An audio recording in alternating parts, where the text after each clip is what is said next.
insang. Insang fungsinya untuk alat pernapasan pada ikan. Yang kedua, mata. Mata fungsinya untuk melihat lingkungan sekitar.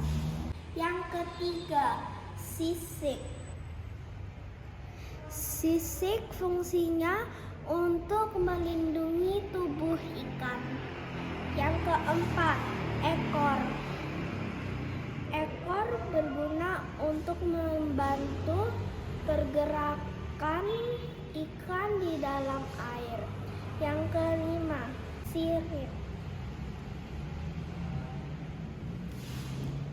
Sirip fungsinya untuk berenang. Yang keenam, badan yang ramping. Badan yang ramping memudahkan ikan bergerak di dalam air. Demikian dan terima kasih.